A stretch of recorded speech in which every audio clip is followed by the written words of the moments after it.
Bonjour à tous. Aujourd'hui, je vais vous faire un discours sur les abeilles. Alors, c'est un discours de simultané pour les étudiants plutôt de niveau intermédiaire, voire avancé. Ce discours est assez long, il dure environ 10 minutes. Je commence. Bonjour à tous. Vous le savez déjà sûrement, mais j'adore les animaux. Les animaux domestiques, comme les chats ou les chiens par exemple, mais aussi les animaux un peu moins traditionnels, comme les araignées. Et je sais que je ne suis pas la seule. Il vous suffit de vous rendre sur Facebook pour voir toutes ces photos absolument adorables de bébés koalas accrochés au cou de leurs compagnons humains, comme le ferait un vrai bébé, ou encore des photos de petits pandas, ou de la célébrité féline américaine, j'ai nommé le fameux Grumpy Cat, qui fait bien rire tout le monde à cause de son expression boudeuse. Aussi, tout le monde sait bien que quand on a le blues, le meilleur remède est de se rendre sur YouTube et de regarder une vidéo Epic Cat Fail, comme le disent les anglophones. Bref, tout le monde, ou presque, adore les animaux pour diverses raisons, la principale étant qu'ils sont tout simplement adorables. Mais c'est justement parce que j'adore les animaux que je suis aussi très triste de savoir qu'il existe autant d'espèces que je ne verrai jamais, car elles ont déjà disparu, comme c'est le cas du dodo de l'île Maurice par exemple. Certaines espèces sont pourtant indispensables à notre environnement, et de gros problèmes surviendraient si ces espèces venaient à disparaître complètement. Et c'est d'ailleurs le cas des abeilles, et c'est ce dont je voudrais vous parler aujourd'hui. En effet, depuis quelques années déjà, le taux de mortalité des abeilles domestiques atteint les 20% en Europe et les 30% en Amérique. La survie de nos abeilles est donc menacée. Or, ces insectes qui pollinisent les fleurs garantissent la reproduction de nombreuses plantes. Environ un tiers de l'alimentation mondiale dépend justement de cette pollinisation.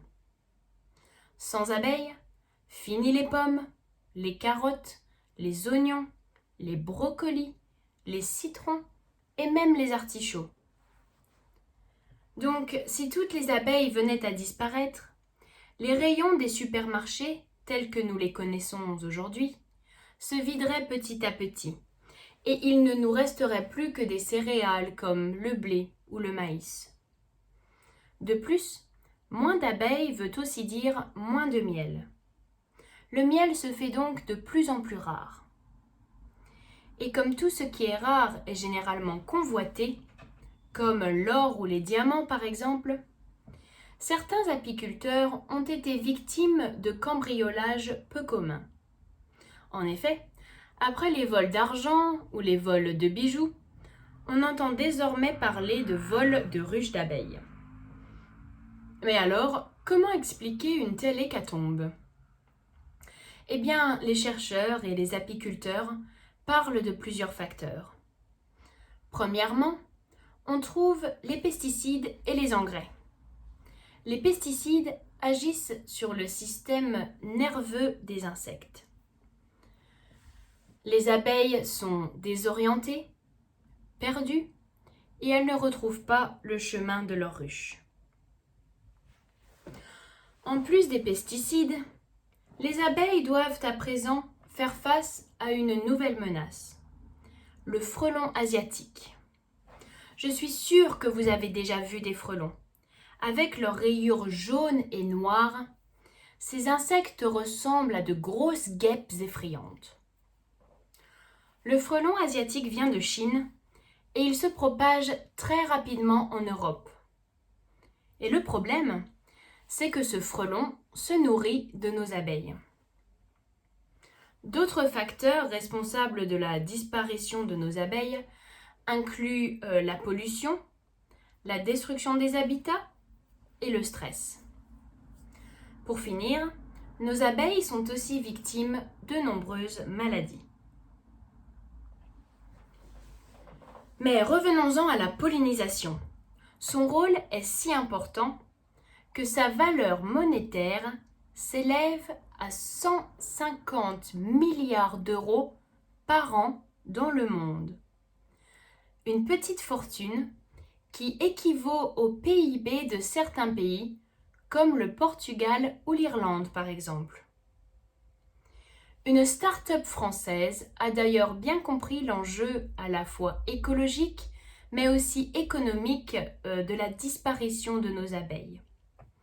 Cette start-up a trouvé une solution, certes artificielle, mais qui pourrait aider de nombreux apiculteurs. En effet, cette start-up élève un nouveau type d'abeille, dite championne de la pollinisation. Plus résistantes que les autres abeilles, ces nouvelles abeilles ne produisent pas de miel. Au lieu de cela, elles adorent les arbres fruitiers et transportent le pollen de fleur en fleur, de manière beaucoup plus efficace que les autres abeilles.